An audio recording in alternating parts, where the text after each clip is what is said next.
let's not talk about the international community, because there ain't any such thing.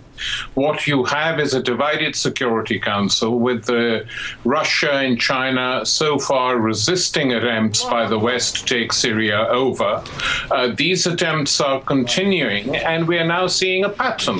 You have a phenomenal amount of importance attached to how these events are reported in the media.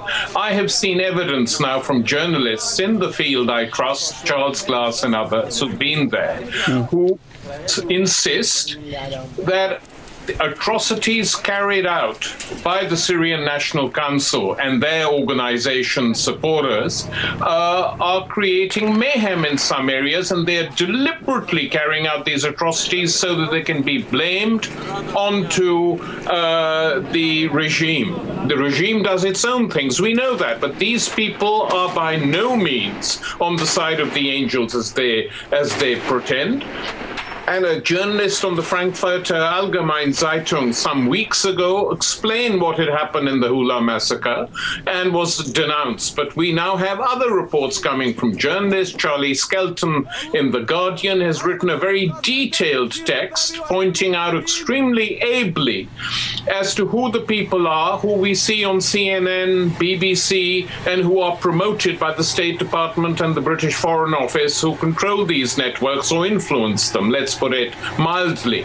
And these are people who are waiting to come to power. So the stakes are now very high. The West has unleashed these people. Saudi Arabia and Qatar, those beautiful examples of democracy, are arming people. The Turks are on side as far as the West is concerned, and they are wanting now a final push to get rid of this regime.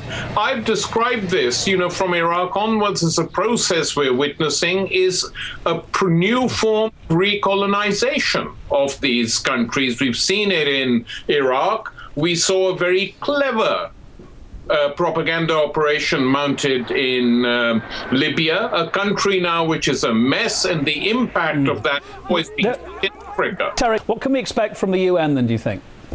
Well, I think what the Security Council can do, it can only do with the support of Russia and China.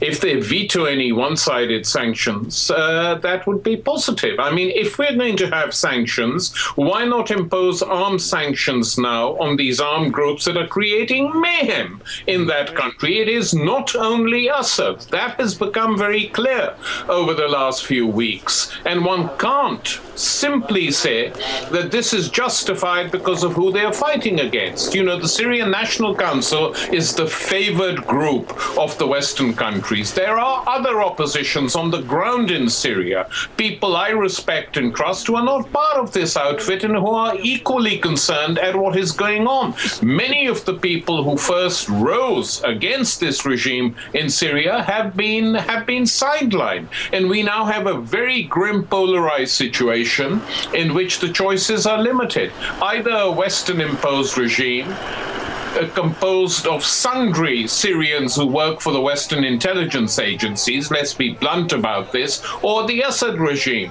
The people of Syria, it's clear, want neither. So the only way forward is negotiation, discussion, constitution, constituent assembly, and that it is now obvious that the West is not going to let happen because they are effectively backing the people who are opposed to any negotiations at all.